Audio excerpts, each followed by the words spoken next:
Salut les copains! Bon, du coup, je suis hyper contente. Aujourd'hui, on se retrouve dans le tout premier podcast qui fera partie de la série Popcorn.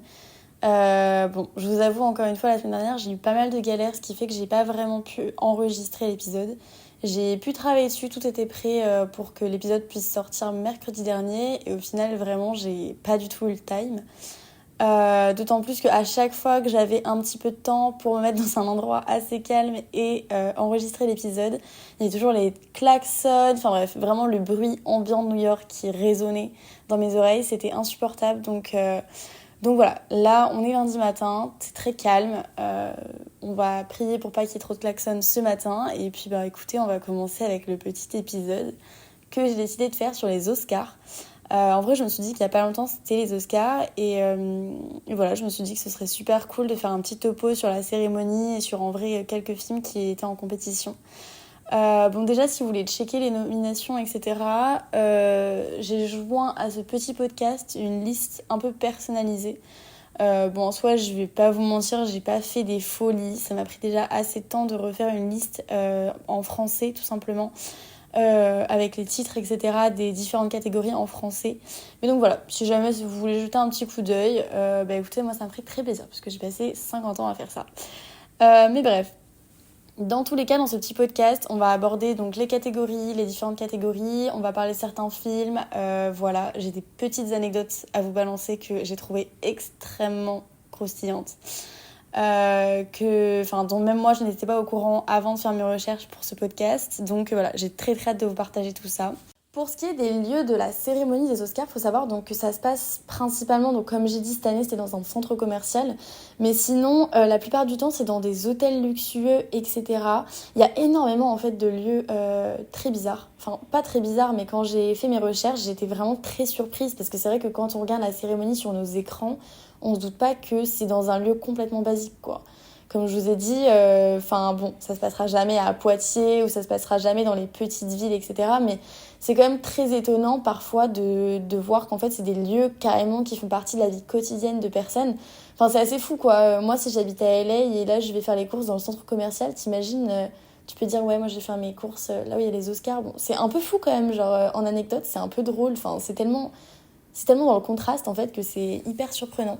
Mais j'ai fait des petites recherches et donc j'ai trouvé qu'en 2021 ils avaient fait la cérémonie à ce qu'on appelle les Union Square, qui est en fait une gare ferroviaire. Voilà, c'est assez drôle. En vrai, je trouve ça hyper surprenant parce que à chaque fois, ils choisissent vraiment des hôtels, des lieux qui n'ont pas forcément de lien avec la cérémonie elle-même. En fait, dans ma tête, avant de faire toutes ces recherches et avant quelques années, avant de savoir que c'était les dernières cérémonies se passaient donc dans un centre commercial, vraiment dans ma tête, ils avaient créé une place en fait pour faire la cérémonie. Et c'est vrai que c'est tellement grand, c'est tellement beau, ça semble tellement magique que c'est hyper surprenant. Et concrètement, quand j'ai fait mes recherches, j'ai vu qu'en fait, tout ça, ça prenait 2 semaines d'organisation, ce qui est quand même assez conséquent. Je pense qu'au niveau des invitations, etc., on est sur plusieurs mois. L'organisation ne s'étale pas juste à 2 semaines avant la cérémonie en elle-même. D'autant plus que cette année, bon, avec les feux, etc., qu'il y a eu à LA, je pense que ça s'est fait sur plusieurs mois. Et je ne sais pas s'ils avaient prévu un plan B, mais j'imagine qu'ils avaient peut-être prévu de repousser la cérémonie aussi. Enfin bref, c'est quand même un énorme événement qui a organisé et j'ai des anecdotes, des témoignages sur les personnes qui justement faisaient partie de cette organisation. Et c'est assez fou, en vrai, ils racontent des anecdotes comme quoi il y a tellement de gens, il y a tellement de matériel à installer. Faut savoir que quand la cérémonie a lieu, ils bloquent vraiment toutes les rues parce que toutes les stars arrivent avec leurs voitures, etc. Enfin, c'est quand même un lieu qui a besoin d'une protection hyper intense. Et voilà, bref, tout ça pour dire que le contexte sur les lieux qui sont utilisés chaque année. Enfin, ça m'a hyper surpris, mais c'était une bonne surprise. Voilà, c'était assez fou. Mais il faut savoir que si vous voulez jeter un petit coup d'œil à quoi ressemble le lieu en temps de hors cérémonie, entre guillemets, bah écoutez, je vous invite à aller voir. Vous allez être peut-être un petit peu déçus puisque c'est un petit peu moins touchy et glamour que ce qu'on voit à la télé. En gros, la cérémonie se passe dans un centre commercial. Voilà, j'ai lâché le paquet. Donc ce centre commercial se trouve à Los Angeles. C'est littéralement un centre commercial, voilà, où les gens font leurs courses en temps normal. Et les Oscars se passent dans ce centre commercial. Donc bon, c'est un petit peu l'histoire un petit peu folle. En vrai, je trouve ça un peu cool parce qu'on arrive à rendre un lieu assez basique en quelque chose de fou. Mais j'avoue qu'en France, quand je me dis « Waouh, imagine les Césars se passent au Leclerc de Poitiers », j'ai un peu du mal à voir la chose. Non, j'avoue, ça m'inspire pas de fou. Ouais, bon. Donc, j'ai jamais visité ce centre commercial. Peut-être un jour, même potentiellement cette année ou l'année prochaine, quand j'irai à LA, j'irai visiter. Et je vous joindrai en story plus d'anecdotes sur place. Mais voilà, c'est vrai que ça m'a un petit peu surprise. Je l'ai pas appris en faisant les recherches, mais j'avoue que quand j'ai refait mes recherches, je me suis dit oh là là, faut que je le dise, parce qu'il y a plein de gens à qui j'en parle quand on ouvre entre guillemets la conversation sur les Oscars et qui ne savent pas que ça se passe dans un centre commercial. Et je trouve ça assez drôle en vrai, parce que pour faire une petite parenthèse, donc moi là j'habite à New York, je suis pas très très loin du Met, là où se passe donc tous les ans le Met Gala. Et en fait, j'ai du mal à imaginer comment ils rénovent l'intérieur, enfin pas rénovent, mais comment ils installent en fait la cérémonie à l'intérieur du Met. Parce que le Met de base c'est un musée, le dehors c'est vraiment des marches et tout, c'est très sympa, mais genre c'est vrai que moi qui regardais la cérémonie tous les ans à la télé, etc., j'ai du mal à voir. Donc là c'est pour ça cette année je suis un peu excitée de voir en vrai. Voilà, je vous ferai un petit épisode sur le Met Gala avec des recherches, des expériences personnelles, etc. du coup. Mais voilà, je suis un petit peu curieuse. Donc je pense qu'on est un petit peu sur un level au-dessus du centre commercial, mais je suis curieuse. Voilà. Donc, pour revenir au petit contexte, il faut savoir que donc, la cérémonie des Oscars, c'est une cérémonie qui est très visionnée. J'en reviendrai un petit peu plus tard sur les nombres, etc. Mais il faut savoir que de base, les prix sont décernés par ce qu'on appelle The Academy of Motion Picture Arts and Science. En français, ça veut dire donc Académie des arts et des sciences du cinéma. Et ça, il faut savoir que c'est une organisation en fait qui concrètement sert à améliorer, faire évoluer et potentiellement promouvoir dans le monde entier le cinéma. Pour le contexte, je pense que tout le monde connaît concrètement l'académie.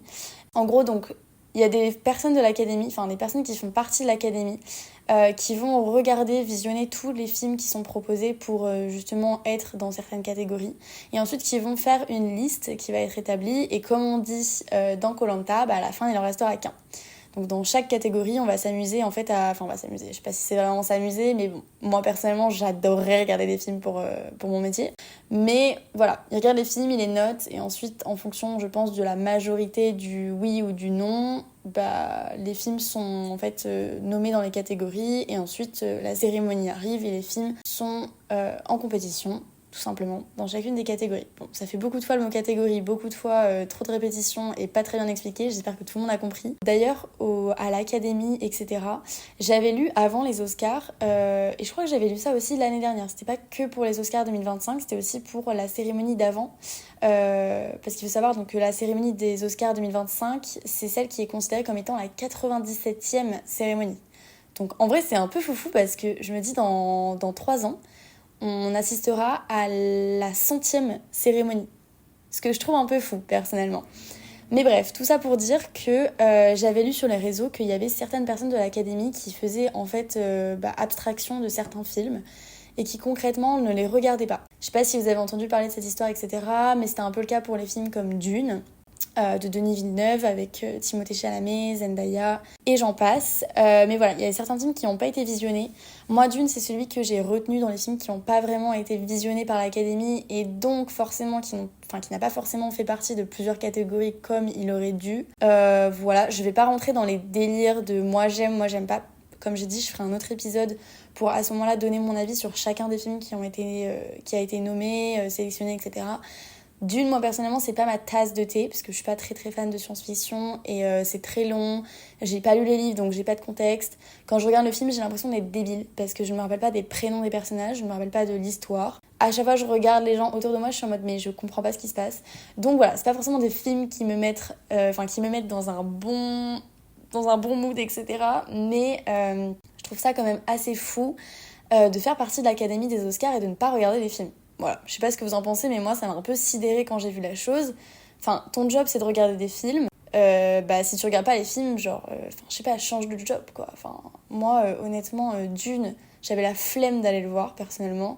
Mais pour avoir un avis et pour pouvoir émettre, entre guillemets, même si je me sens pas légitime comme j'ai dit, parce que c'est pas ma tasse de thé de base comme genre de film, comme scénario, narration, etc. J'ai été le voir quand même parce que je me suis dit, si j'en parle avec des gens, j'ai envie d'être capable de connaître certains points du film, de pouvoir quand même en discuter, etc. Et en vrai, c'est toujours aussi important de voir les films, même si on les aime pas, de les regarder parfois jusqu'au bout. Parce qu'on se rend compte des fois que dans les conversations qu'on a avec d'autres personnes, quand on échange sur certains films, en fait, on apprend d'autres choses. Et parfois, ça nous donne aussi l'envie de re-regarder les films. Moi, je sais que ça m'est déjà arrivé. Là, tout de suite, maintenant, j'ai pas d'exemple en particulier. Mais ça m'est déjà arrivé de parler avec des personnes sur certains films qui n'étaient pas de base ma tasse de thé, que j'avais pas forcément apprécié, etc. Et qui au final s'avérait super intéressant. Par exemple, je sais qu'à la fac, il y avait énormément de films que j'allais voir que vraiment je détestais. Je pense vraiment l'année où on m'a amenée au cinéma pour voir des films pour la fac, c'était vraiment un enfer. Genre j'allais voir les films et je me disais mais est-ce que c'est vraiment le cinéma que j'ai envie de... Est-ce que c'est vraiment ça que j'ai envie de faire ou pas? Parce que les films ne m'inspiraient pas, c'était pas forcément des films qui me touchaient personnellement. Sur 7 ou 10 films qu'on a dû voir dans l'année, il y en a peut-être 3 ou 4 qui vraiment j'ai apprécié. Mais vraiment, j'avais pas du tout accroché sur le reste des films. Et quand on arrivait en cours, j'avais un prof qui racontait les films avec tellement de passion, tellement de connaissances, etc. qu'en fait, honnêtement, les films, bon, j'allais pas forcément les re-regarder pour le coup, mais c'était tellement intéressant que j'étais tellement contente d'avoir vu le film pour pouvoir comprendre ce dont il me parlait en fait. Donc voilà, il faut regarder les films, ça nous permet aussi de nous faire des opinions, de savoir ce qu'on aime, ce qu'on n'aime pas, etc. Si on regarde pas de film, on peut pas savoir vraiment ce qu'on aime, on peut pas non plus apprendre à connaître les différents termes d'esthétique, etc. Parce qu'on n'a pas besoin d'être cinéphile, on n'a pas besoin de faire du cinéma, de travailler dans ce milieu-là pour avoir des goûts, des perceptions. Il faut quand même se rendre compte que le cinéma, c'est un art qui est versé au public, entre guillemets, et qui nous permet de nous réunir tous, de regarder un film, ça crée des liens, ça crée des discussions. Bref, tout ça pour dire que j'étais extrêmement choquée de voir que certaines personnes de l'académie n'avaient pas regardé Dune, soi-disant parce qu'il était trop long, soi-disant parce qu'ils avaient la flemme de se taper 3 heures de film, et je trouve ça vraiment très limite, quoi. Voilà, je comprends juste pas. Enfin, surtout quand t'es cinéphile, que tu fais ce métier-là, même si c'est des films qui t'embêtent un petit peu, tu les regardes. Et même si tu les regardes que d'un seul œil, tu fais quelque chose à côté, tu fais genre, quoi. Tu fais un effort. Bref, pour parler un petit peu plus du système de vote qui se passe pour les Oscars, donc là, comme j'ai un petit peu expliqué, avec l'Académie, les gens qui votent, qui choisissent les films, etc., pour ceux qui regardent les films en entier, et même pour ceux finalement qui ne les regardent pas, pour le système de vote, il faut savoir que concrètement, c'est un peu comme quand on élit en vrai des délégués de classe. On va faire, vous savez, on va marquer sur des petits papiers le groupe qu'on préfère. Au début, on va choisir 2 groupes et à la fin, le choix va se décider entre les 2 groupes. Pour les Oscars, c'est pareil. Il faut savoir qu'un film, pour être nommé, il doit avoir 50% des voix. Donc, en gros, ils vont avoir... Bon, imaginons, je sais pas si c'est vraiment avec une petite tablette, etc. Mais en fait, ils vont visualiser tous les films. Ensuite, ils vont classer les films dans l'ordre de préférence. C'est-à-dire, leur premier, celui vraiment qu'ils ont adoré, il va être en première position. Celui qu'ils ont le moins aimé... dans toute la série ou en tout cas dans toute la liste qui leur ont été proposées va être mis en dernier. Et en fait, après, ça va se faire automatiquement sur lequel film a eu le plus de votes. Et ensuite, ça va se faire donc par élimination. Donc par exemple, les films qui ont été le moins appréciés des gens de l'Académie vont être retirés des listes. Et puis ensuite, ce sera seulement sur les films qui sont toujours dans les listes qu'on va revoter jusqu'à ce qu'à la fin, il y en ait un qui passe les 50% et que les autres donc soient nommés en fonction des pourcentages, on va dire, d'attribution de vote, quoi. Je sais pas si c'est hyper lucide ce que je suis en train de raconter. Mais voilà, concrètement, faut un peu voir en fait l'élection des délégués de classe. Et en fait, ça se passe concrètement pareil. Donc voilà, j'ai pas grand chose à rajouter là-dessus. Encore une fois, comme j'ai dit, si on regarde les films, c'est mieux de voter. Parce que bon, je sais pas trop comment ils votent les films. Je pense parce que je me dis aussi, imaginons par exemple... et ça, c'est un débat que je laisse très ouvert. Je me suis pas vraiment renseignée sur les qualités à avoir pour être... pour faire partie de l'académie et voter sur les films. Mais je me dis, imaginons par exemple, on a genre 10 personnes et on va faire voter ces personnes-là. Par exemple, on va dire, je sais pas, je vais donner 2 films. Un film Marvel et un film, d'une comédie romantique, par exemple. Si par exemple sur les votants, il y a genre 7 personnes qui préfèrent tout le temps regarder des films de science-fiction, de super-héros, etc., ils vont forcément voter pour les Marvel, puisque question de perception, de goût et de préférence, ils vont préférer ce genre de film au genre romantique. Mais du coup, est-ce que c'est vraiment un vote pertinent? Et ça, c'est la question que je me pose. Parce que finalement, on a voté en fonction de ce qu'on aime. Mais si par exemple, si ça avait été l'inverse, c'est-à-dire 7 personnes sur 10 qui préfèrent les comédies romantiques, ça veut dire que le film romantique aurait été en première place. Voilà, c'est un petit débat que je laisse là, mais c'est vrai que ça me laisse un petit peu... je sais pas, j'y pense. Il faut savoir qu'au tout début, la cérémonie, était nommée Academy Award. Et ça, en fait, ça a vraiment poursuivi jusqu'en 1934, où la cérémonie a commencé à avoir le surnom Oscar, qui ensuite réellement a été implanté en 1939. Donc vraiment, le nom Oscar est apparu très très vite, je trouve, puisqu'il a apparu quand même 10 ans après, mais pas si vite que ça, parce que la cérémonie, elle a quand même eu lieu pendant 10 ans, et puis ensuite, on a approuvé le nom. Voilà, donc au début ça s'appelait Academy Award, c'est pour ça que même maintenant, encore aujourd'hui, si jamais dans les magazines, etc., vous voyez ce nom Academy Award, ça fait référence aux Oscars, tout simplement. Pour le nom de la cérémonie, j'ai fait des petites recherches, parce qu'en vrai je trouve ça assez cool, puisque je me suis dit d'où vient le nom Oscar. Parce qu'en vrai, c'est un petit peu étonnant comme nom. On peut se dire, est-ce que c'est le prénom Oscar? Est-ce que c'est, je sais pas, c'est un prénom qui a marqué quelqu'un, etc. Bon, le nom donc de la cérémonie Oscar. Donc il a été validé et approuvé en 1939. Donc déjà, ça veut dire que la cérémonie avait déjà commencé sans forcément que le nom soit validé et approuvé pour la cérémonie. D'ailleurs, c'est très drôle parce que je suis en train de faire mon podcast et en fait j'ai plein d'autres questions que je me pose et que je me rends compte que je n'ai absolument pas mis dans mon podcast. Mais bref. Il faut savoir donc qu'il y a 2 anecdotes qui se prêtent à l'histoire du nom. Donc déjà, il y a certaines personnes qui racontent qu'en fait c'était une bibliothécaire qui était membre donc de l'académie et qui s'appelait donc Margaret Eric. Alors je sais pas comment le prononcer, c'est H-E-2-R-I-C-K. Et qui trouvait en fait que la petite statuette des Oscars ressemblait à son oncle qui a été nommé lui Oscar. Je ne sais pas pourquoi Margaret Eric aurait choisi le nom de la cérémonie. Est-ce que c'était une membre de l'académie qui, elle, regardait les films en entier?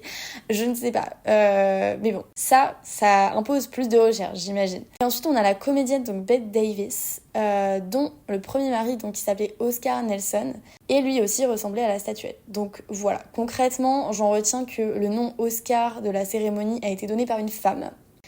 Qui était amoureuse, en tout cas qui avait un homme dans sa vie, et voilà. Ensuite, pour parler des catégories, en tout aujourd'hui on en compte 24 catégories, dont meilleur film, meilleur réalisateur, meilleur acteur, meilleure actrice, meilleur acteur secondaire et meilleure actrice secondaire. Ça, c'est les catégories les plus importantes dans la cérémonie. Dans mes souvenirs, dans la dernière cérémonie, et je ne sais pas si c'est le cas sur toutes les autres, puisque j'avoue que je ne me rappelle pas forcément des autres cérémonies précédentes, avant la 97e, donc celle de l'année 2025, les meilleurs acteurs secondaires, donc meilleur acteur secondaire et meilleure actrice secondaire, étaient ceux qui étaient nommés en premier. C'est les premiers prix décernés, contrairement aux meilleurs films et aux meilleurs acteurs, meilleure actrice, qui eux, du coup, vont être les derniers prix à être remis durant la cérémonie. Ensuite, suivant ces prix-là, on va avoir les autres prix qui vont être quand même très importants. En vrai, chaque prix est quand même très important. Mais on va avoir donc meilleur scénario original, meilleur scénario adapté, meilleur film d'animation, meilleur film international et meilleur film documentaire. Comme on peut se douter sur l'appellation des différentes catégories et différents prix qui vont être discernés, on est plus sur une question de scénario et plus sur une question de film et de genre. Donc par exemple, quand on parle par exemple de meilleur film international, c'est donc, comme vous l'avez compris avec le terme international, ça va être en gros plusieurs films venant de différents pays et lequel va remporter la catégorie. Documentaire, bon, bien évidemment, encore une fois, on va être sur un documentaire comme l'appellation s'y prête très bien. Et pour parler du meilleur scénario adapté, qui moi au début, je sais que je n'avais pas forcément totalement compris, il y a très longtemps de ça quand même, mais j'avais pas forcément capté un petit peu la vibe de qu'est-ce que c'était ce scénario adapté. En gros, le scénario adapté, ça va être principalement sur les histoires qui vont être transmises à l'écran, mais qui viennent d'un livre, qui viennent, je sais pas, de toute forme d'écriture, en fait, mais au-delà de l'audiovisuel. Voilà. Ensuite, on va partir plutôt sur l'effet visuel, donc les meilleurs effets visuels, le meilleur montage, le meilleur son, les meilleurs décors, les meilleurs costumes, meilleur maquillage et coiffure, meilleure photographie. Donc là, on va vraiment être dans l'esthétique du film, en parlant des différents atouts qui vont faire que c'est un film visuellement agréable ou non. Et voilà. Et puis ensuite, on va partir plutôt sur les courts-métrages, avec meilleur court-métrage d'animation, meilleur court-métrage de fiction, meilleur court-métrage documentaire et meilleure cinématographie. En général, pour la meilleure cinématographie, je me posais aussi la question il y a quelques années, qu'est-ce que vraiment ça veut dire ? En général, ça va être les films qui visuellement respectent le plus de catégories possible, le film qui parle en fait enfin, qui rassemble le plus de catégories en un seul film. Voilà, concrètement, on parle là-dessus. En général, quand on va voir un film qui est très grandiose visuellement parlant, on peut se douter qu'il va finir dans la meilleure cinématographie. Mais donc voilà, c'était un petit peu un récap des différentes catégories. Encore une fois, si jamais ça vous intéresse, j'ai joint au podcast une fiche avec justement les différentes nominations, les différents films qui sont nommés dans chaque catégorie. Donc si jamais ça vous intéresse, ça pourrait vous donner une petite idée visuelle sur qui a gagné quoi et sur les différentes catégories. Voilà. Par rapport donc aux statuettes, alors ça en vrai ça m'a un petit peu surprise. J'ai trouvé plein de choses et c'est vrai que en vrai on se pose jamais la question, mais les statuettes, c'est quand même ce qui fait partie de la cérémonie. De base, c'est un petit peu l'icône et le logo en fait des Oscars concrètement.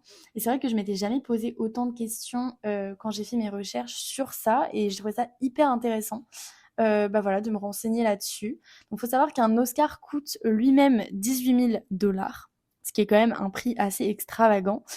Faut savoir que donc depuis le début de la cérémonie, qui comme j'ai dit donc existe depuis 1929, il y a eu 3140 exemplaires, ce qui est quand même très conséquent. Parce qu'en vrai, quand on y pense, ça veut dire que 3140 personnes ont été récompensées pour un travail cinématographique, en sachant des fois qu'un Oscar revient à deux personnes différentes, si par exemple les deux personnes ont collaboré sur le même projet. Donc en vrai, c'est quand même quelque chose. Maintenant, je sais que parfois, quand il y a deux personnes, à part si c'est un couple ou si c'est voilà deux personnes très proches qui peuvent potentiellement partager l'Oscar. Maintenant, je sais que en général, si par exemple c'est un groupe qui ont participé sur une même catégorie, sur un même prix et qui gagne le prix, chacun va recevoir sa petite statuette. Donc voilà. Il faut savoir donc que ça fait à peu près 35 cm de haut, ce qui est quand même assez grand. Moi, dans ma tête, je m'imagine un truc beaucoup plus petit. Euh, pour ceux qui ont la ref et ceux qui ont regardé le petit discours de Franck Dubosc à la dernière cérémonie des Césars. Voilà, moi je m'imaginais, bon peut-être pas aussi petit pour le coup, mais quand même un truc pas aussi grand, tout simplement. Ça pèse 3 kilos et il faut savoir donc il y a un socle quand même qui est fabriqué en dessous qui permet de tenir la statuette et d'éviter de la faire tomber parce que bon quand même ce serait un petit peu ballot. Et il faut savoir donc que c'est fabriqué dans un alliage de bronze et recouvert à la feuille d'or de 24 carats. Voilà. Je me suis pas trop renseignée sur l'histoire des architectures, etc., de comment ça a été créé, etc. J'ai lu des trucs, mais j'ai décidé de ne pas en parler parce que là, déjà, je trouve que j'ai pas mal d'infos. Donc voilà, dites-moi si ça vous intéresse, éventuellement que je revienne là-dessus dans le prochain podcast où je parlerai plus de mon avis sur certains films. Mais voilà, c'était assez intéressant de faire ces découvertes-là, mais c'est vrai que ça fait quand même beaucoup d'infos, beaucoup de dates à retenir. Voilà. Faut savoir aussi que les statuettes, et ça par contre je ne savais pas, et j'ai trouvé ça vraiment fou, il faut savoir qu'avant 1950, il était possible de revendre son Oscar. Voilà. Depuis 1950, donc c'est plus possible. En fait, pour vendre son Oscar, maintenant, il faut déjà le revendre à l'Académie. Et en fait, on le revend pour 1 $. Je ne sais pas qui voudrait revendre son Oscar à 1 $. J'imagine peut-être les acteurs ou les personnes au-delà des acteurs qui travaillent dans le monde du cinéma qui ont déjà reçu un Oscar, qui sont par exemple décédés ou enfin voilà, il doit y avoir certains différents cas qui expliquent la revente des Oscars, parce que moi, quand on me dit vendre des Oscars, j'arrive pas trop à me mettre dans le truc, pour 1 $ surtout, ce qu'ils appellent le 1 $ symbolique. Et ensuite, il faut savoir donc il y a plusieurs personnes qui peuvent racheter les Oscars. Par exemple, Steven Spielberg, il avait racheté l'Oscar de la meilleure actrice remis à Bette Davis. Voilà, si tout le monde se rappelle de Bette Davis, j'en ai parlé un petit peu plus en amont en disant que c'était elle qui avait fait partie justement du nom de la cérémonie en disant que ça ressemblait à son homme. Je ne sais pas si vous vous rappelez de cette petite anecdote. Il a racheté l'Oscar de la meilleure actrice qui avait été remis donc à Bette Davis en 1938 pour le film Insoumise, pour la somme de 578 000 $. En 2011, on a donc Beatrice Wells également, la fille d'Orson Welles, qui met en enchère donc l'Oscar que son père a gagné pour Citizen Kane. Il a fait des films vraiment, je vous invite à les regarder parce que ça fait quand même partie de la culture du cinéma.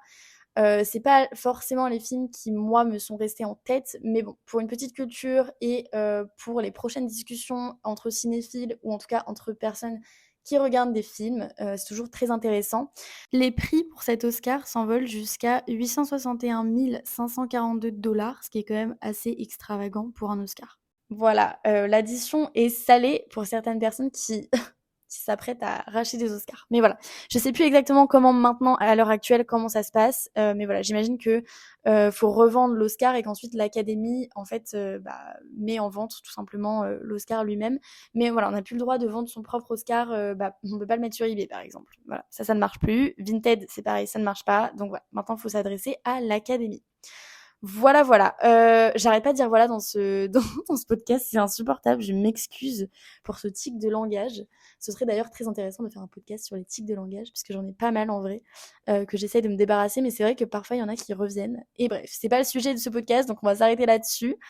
Mais pour revenir à notre sujet qui est donc les Oscars, je me suis aussi intéressée sur le fait que les Oscars, on en a toujours entendu parler, même si c'est pas forcément quelque chose sur quoi on est intéressé. Les Oscars, tout le monde connaît, quoi. L'appellation, etc. Tout le monde connaît, tout le monde sait c'est quoi à peu près les Oscars.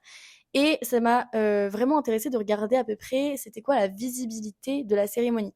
Parce qu'il faut savoir que, comme les salles de cinéma, d'ailleurs, si vous devez retenir un truc de ce podcast, c'est d'aller au cinéma. Pitié, je vous en supplie, quand vous avez l'occasion d'aller voir les films en salle, ça, c'est tellement une expérience en fait différente, c'est tellement ce pourquoi le film a été créé, pour qu'on puisse le voir en salle. Donc je vous en supplie, achetez-vous un ticket et allez voir le film en salle et profitez de cette expérience immersive incroyable sur grand écran. Ce que je voulais dire, c'est que c'est vrai que la fréquentation des salles de cinéma, elle a quand même relativement baissé, ce qui est quand même assez dommage, mais c'est vrai qu'on s'en rend compte dans les chiffres, les gens vont plus forcément voir les films en salle. Ce qui, moi, je trouve est très dommage. Comme je vous ai dit, voir un film en salle, c'est une autre expérience.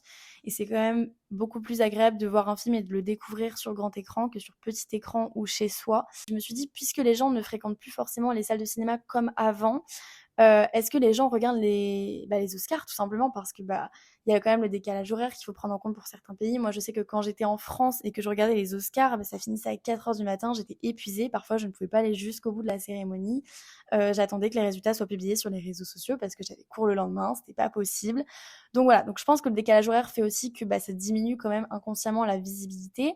Maintenant, je me suis intéressée quand même aux chiffres et je me suis rendu compte qu'en 2025, pour la 97e cérémonie, on était à 19 millions de spectateurs. Donc là, on se dit c'est quand même beaucoup.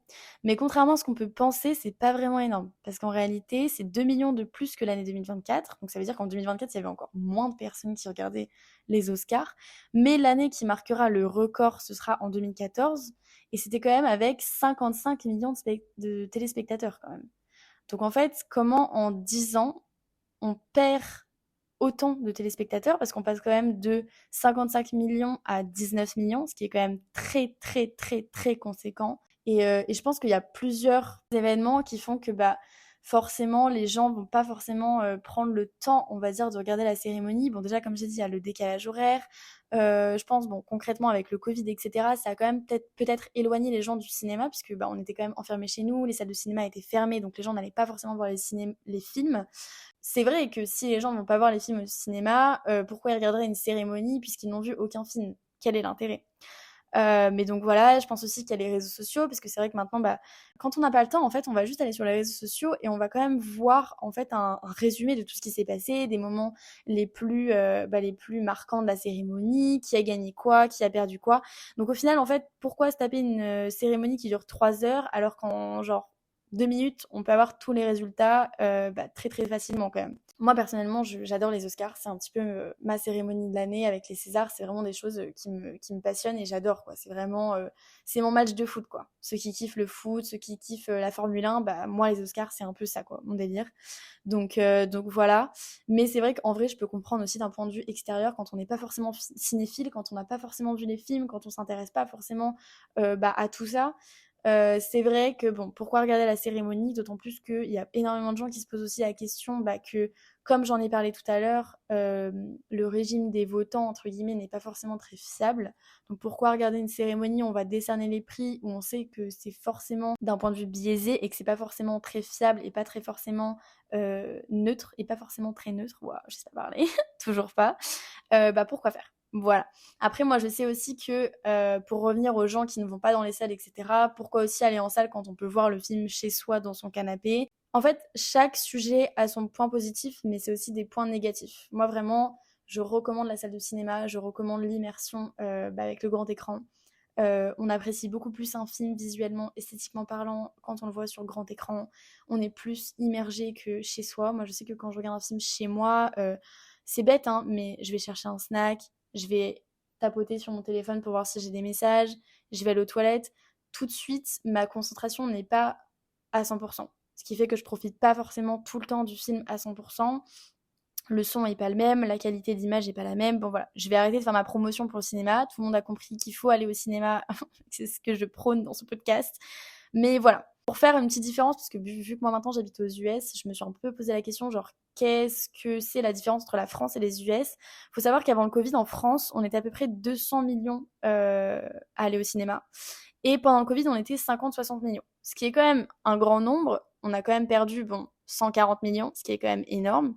Mais on est quand même sur un nombre alors que les salles de cinéma étaient fermées, il fallait avoir le pass sanitaire, enfin bon, c'était tout un truc. Après les années Covid, on se re-rend au cinéma. Les gens, ils revont au cinéma. En 2024, on était à 180 millions. Donc en vrai, c'est une bonne chose parce que ça veut dire qu'on revient, on a quand même 20 millions de moins qu'avant le Covid, mais on revient petit à petit aux chiffres qui devraient être instaurés pour, en tout cas, les recettes de cinéma, quoi. Donc voilà, par rapport aux US, j'ai cherché sur plusieurs sites. Alors déjà, il y a un site qui est super intéressant, vous me direz si ça vous intéresse. Il y a un site, en gros, quand tu vas sur le site, tu peux voir en temps actuel et en heure actuelle les places qui sont vendues. Et donc en fait, c'est un nombre qui ne cesse d'augmenter, qui ne s'arrête jamais et qui augmente, qui augmente, qui augmente comme ça sous tes yeux. Et tu peux voir en fait qui maintenant tout de suite, enfin pas qui, mais combien de personnes vont au cinéma ou en tout cas ont acheté ou réservé une place de cinéma. Voilà. Il faut savoir que aux États-Unis, il y a quand même beaucoup de gens qui vont au cinéma, même s'il y a quelques années, il y a quand même eu pas mal de cinémas qui se sont fermés, justement après les Covid. Il y a eu des sociétés qui ont racheté d'autres sociétés de cinéma, qui ont fait que les cinémas se sont un peu liés entre eux, mais du coup, ça faisait moins de salles puisque les marques en fait disparaissaient petit à petit. Donc là, il faut compter qu'actuellement, toutes les secondes, il y a 41 Américains qui vont au cinéma, qui franchissent les portes du cinéma, ce qui est quand même pas mal, mais bon, sur un pays entier, c'est pas forcément le mieux et c'est pas forcément le meilleur chiffre, quoi. Faut savoir que les recettes américaines par an reviennent à 10,6 milliards de dollars. Voilà. Après, moi, je crée pas des films, je sais pas forcément qu'est-ce qui est plus rentable. Ce qu'il faut savoir, c'est que les USA sont pas forcément le pays qui va le plus au cinéma. La France est bien avant les US. Pour les personnes qui vont au cinéma, les Français, on va plus au cinéma que les Américains. Maintenant, on n'est pas les premiers. L'Allemagne et la France sont les deux pays qui vont le plus au cinéma. Mais du coup, l'Allemagne, oh là là, mais je sais pas parler, mon Dieu. Mais du coup, l'Allemagne nous bat quand même. Donc voilà. Mais on est quand même un pays qui va au cinéma. Donc c'est très bien les copains, faut continuer. On arrive enfin à la dernière partie, la plus croustillante. Quand j'ai fait mes recherches, j'avais vraiment l'impression d'avoir trouvé la crème de la crème. Quelque chose dont je n'avais aucune idée. Je ne savais pas que il y avait l'existence de cet événement-là. Et en vrai, j'étais hyper surprise. J'étais un peu choquée par certains trucs, mais j'étais vraiment surprise, agréablement surprise. Voilà, donc j'avais juste trop hâte de vous partager ce que j'ai découvert. Et moi personnellement, ça m'a quand même fait changer un petit peu mon point de vue sur les perdants des Oscars, parce que je me suis dit, en fait, les cocos, ils ont perdu, mais ils ont quand même gagné pas mal de trucs. Donc, pour m'expliquer, vous savez, donc dans chaque catégorie, comme j'ai dit, donc il y a plusieurs personnes qui sont nommées. Les nommés, donc c'est ceux qui potentiellement peuvent remporter le prix final de la catégorie pour laquelle ils sont nommés finalement. Il faut savoir que donc quand ces personnes-là perdent, elles ne repartent pas les mains vides. Elles repartent avec un sac. Et ce sac, que vous le croyez ou non, sa valeur peut monter jusqu'à 230 000 $. C'est quand même foufou. Moi, personnellement, déjà, je vais aux Oscars, je suis refaite. Mais alors, je repars avec un sac de 230 000. J'ai perdu, mais c'est pas grave. Bon, bref. Donc, pour votre plus grand plaisir, je me suis renseignée un petit peu sur le sac surprise de cette année. Et au menu, donc, nous avons des petites choses telles que des produits skincare. Donc bien évidemment, on parle pas de la skincare qui vient de chez Action ou de chez Sephora. On est sur un produit de skincare qui est vraiment la marque de la marque. Ça s'appelle Institutum. Voilà, je sais pas si je l'ai bien prononcé, c'est Institutum. Je ne connaissais pas.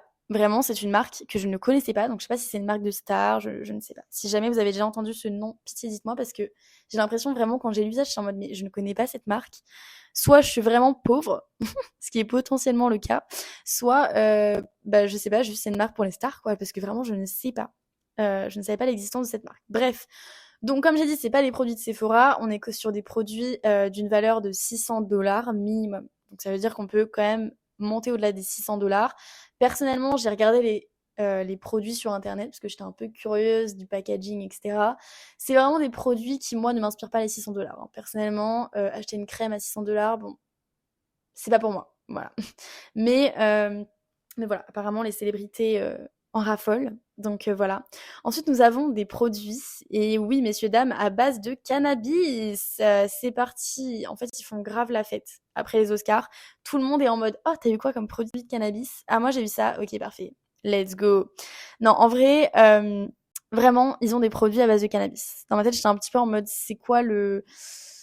Pourquoi des produits de cannabis? Est-ce que c'est parce que l'organisation de l'événement s'est dit ils ont perdu, donc on va leur donner quelque chose qui va aider à leur bien-être et comme ça ils vont oublier qu'ils ont perdu. Je ne sais pas. Je vous avoue que je me suis pas trop renseignée non plus sur ces produits de cannabis. C'est voilà. Je sais que des fois aussi avec le cannabis, moi le cannabis ça m'a quand même un petit peu marqué, mais au-delà du cannabis, je sais que des fois ils laissent des injections de Botox. Genre quoi? Moi, je sais pas vous, hein, mais je gagne pas aux Oscars. Déjà, je me fais humilier. En plus de ça, je gagne un truc de Botox, mais là, je le prends grave comme une seconde humiliation. Est-ce que j'ai besoin de faire du Botox? Apparemment oui, puisque j'en ai dans mon petit surprise bag. Non, mais vraiment, j'ai trouvé ça un peu abusé. Mais bon, voilà, le cannabis et le Botox, c'était un peu too much pour moi. Mais voilà. Ensuite, nous avons donc une invitation de $35 000. Là, $35 000, on est sur un prix assez chaud, pour assister à des réunions virtuelles. Quand j'ai lu ça, je me suis dit, tu payes $35 000 et c'est virtuel, c'est même pas en personne. Bon, je trouve ça un petit peu abusé aussi. Bon, comme vous avez pu remarquer, je donne mon avis sur chaque chose, parce que vraiment, quand j'ai lu, j'avais trop hâte de vous le partager, mais vraiment, j'ai des choses à dire. Voilà. Donc bref, on assiste donc à des réunions virtuelles, et en fait, c'est la troisième plus grande société de retraite de santé. Et donc, je cite la petite citation qu'ils mettent en bas des cours. Il y a marqué donc To help you rediscover your true self and find the passion and joy you deserve. Donc, concrètement en français, pour vous aider à redécouvrir votre vous-même et trouver la passion et la joie que vous méritez. Alors, personnellement, avec un slogan aussi nul, je sais pas si j'ai envie de payer $35 000. Surtout que je ne sais même pas, en fait, c'est à quoi ils servent. Mais en fait, le truc, c'est que je me dis, est-ce que c'est des réunions virtuelles en mode Zoom? Genre, est-ce que par exemple, je sais pas, là, tu fais une réunion virtuelle, genre pour redécouvrir ton toi-même et tu te retrouves avec Kate Blanchett en Zoom, genre, je comprends pas trop le. Enfin, voilà, c'était un petit peu l'anecdote sur la retraite de santé. Du coup, Timothée Chalamet qui a perdu cette année pour son rôle de Bob Dylan, qu'il avait travaillé pendant 5 ans. Je pense qu'il avait vraiment le seum, mais je pense que quand il a reçu une invitation de $35 000 pour assister à des réunions virtuelles sur la retraite de santé, je sais pas s'il était vraiment très ravi. Je vais pas vous mentir, je sais pas. Je suis un peu curieuse. On lui demandera si jamais on le rencontre un jour, mais bon, un peu culotté quand même l'académie là sur ce coup-là. Bref. Ensuite, il faut savoir qu'il gagne à travers donc une société encore donc très importante, bien évidemment, une possibilité de découvrir leur arbre généalogique. En gros, ils ont une valeur de $25 000 à dépenser chez un professionnel qui va les aider à voir donc un généalogiste et donc ils auront une expérience vraiment immersive et personnalisée sur des objets retrouvés ou des histoires trouvées sur leurs ancêtres. Voilà, je sais pas ce que vous pensez de ça, $25 000. Moi, honnêtement, en fait, je vois pas le rapport avec les Oscars. Honnêtement, je vois pas le rapport avec les Oscars. Bon, après, c'est des célébrités. Donc moi, dans ma tête, je me dis, moi, mon rêve, par exemple, ce serait d'avoir accès à toutes les plateformes de streaming, genre plateformes, genre Amazon Prime, Disney+, et tout. Mais je pense que ces personnes-là, elles ont déjà accès à ça. Donc forcément, elles veulent plus. Mais je sais pas. Je vous avoue que moi, ça me fait pas très rêver, quoi. Genre, bon, c'était pas le rêve qu'on m'avait vendu, là. Ensuite, il gagne une valeur de donc $5 200 pour rester dans un hôtel à Barcelone nommé Cotton White Hotel. Alors, j'ai regardé la gueule de l'hôtel. Certes, c'est très beau, hein. Mais j'ai perdu aux Oscars, est-ce que j'ai envie d'aller dans un hôtel à Barcelone? Surtout pour 5 200 $, mais en fait, enfin, réservez-moi un voyage, je sais pas, en Australie, enfin, faites un effort, genre... Enfin, je sais pas. Moi, Barcelone, en plus, genre, ok, c'est Mimi, tu vois, mais je sais pas, quand t'as perdu aux Oscars, si vraiment Barcelone, c'est la destination de rêve, je sais pas. Et pour finir, donc, ils gagnent certains produits de mode. Donc là, comme vous vous doutez, hein, on est toujours sur le thème des célébrités. Donc, on va gagner des produits personnalisés, des produits avec des demandes. Voilà, si les acteurs ont des demandes personnelles, on va être sur des produits bah, évidemment de luxe avec une qualité incomparable et forcément sur des collections limitées pour que seuls les artistes bah, puissent posséder ces produits. Ça, c'était un petit peu ce qui était dans le, dans le surprise bag. Je vous avoue que franchement, le surprise bag avec une valeur, comme j'ai dit, de 230 000 $, il me faisait un peu plus envie.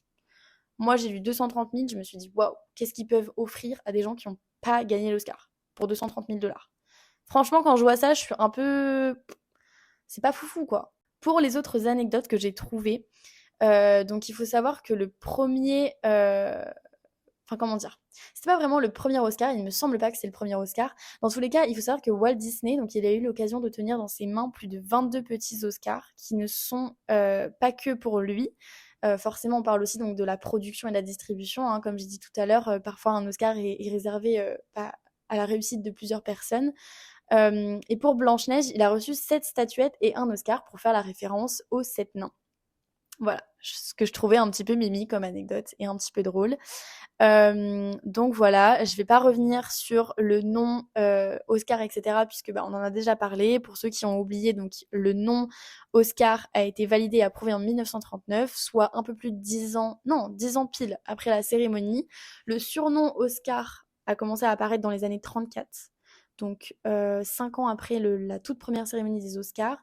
Et le nom Oscar serait soit donné par une bibliothécaire qui était aussi membre de l'Académie, qui trouvait que la statue ressemblait à son oncle, ou alors la comédienne Bette Davis, qui était une actrice très connue, dont le premier mari, Oscar, ressemblait lui aussi à la statuette. Voilà, je suis revenue rapidement pour ceux qui avaient oublié les petits noms, les petits détails.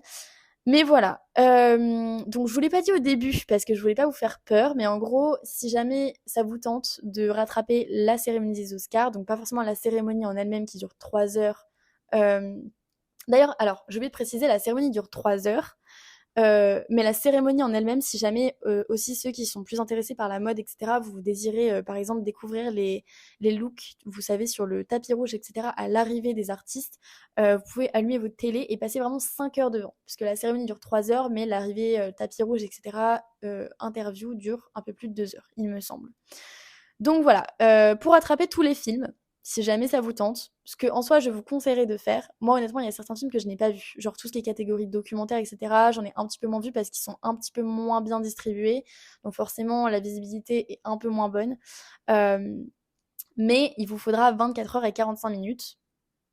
Voilà, je sais pas si ça encourage certaines personnes à regarder, mais voilà, dans tous les cas, il y a sûrement certains films qui ont été nommés qui vont sortir en France très bientôt, donc vous pourrez voir en salle. Moi, je sais qu'on a quand même un gros décalage entre les sorties États-Unis et France. Moi, il y a des films qui là étaient aux Oscars que j'avais vus bah, en début d'année, donc on va dire début d'année scolaire, donc septembre, octobre aux États-Unis, qui vont sortir très bientôt en France. Donc ça va, vous n'êtes pas trop à la bourre, vous pouvez continuer d'aller au cinéma comme vous le faites d'habitude et regarder un petit film qui, au passage, était nommé aux Oscars et potentiellement qui a gagné. Je sais qu'il y a certains films, en général, les films indépendants sortent plus tôt que les films industriels. Et pour la dernière petite anecdote, pour finir, excusez-moi, il y a Murphy, le chien. Pour ceux qui ne connaissent pas Murphy, je vous en supplie, allez voir mes stories Instagram. Ce chien est le chien le plus mignon que je n'ai jamais rencontré de ma vie. Voilà. Bref, pour parler de la dernière petite anecdote, l'actrice à avoir reçu le plus d'Oscars, donc c'est Katharine Hepburn, qui en a reçu 4 au total. Ce qui est quand même énorme, hein, parce qu'on parle d'Oscars, on parle pas de nomination, on parle vraiment d'Oscars. Donc c'est quand même assez fou. Et voilà, et pour ouvrir au petit débat, en vrai j'ai laissé plusieurs débats sur ce petit podcast, mais je mettrai probablement un petit sondage, parce que je suis toujours autant sidérée qu'il y ait des membres de l'académie qui regardent pas tous les films, donc voilà, il y aura sûrement des petits sondages en dessous de ce petit podcast, où vous pourrez voter pour me donner votre petit avis. Et voilà, sur ce, bah écoutez, je vous souhaite une bonne nuit, une bonne journée, une bonne après-midi, une bonne matinée en suivant l'horloge biologique que vous suivez actuellement. Et voilà, je vous fais des gros bisous. Ciao, ciao.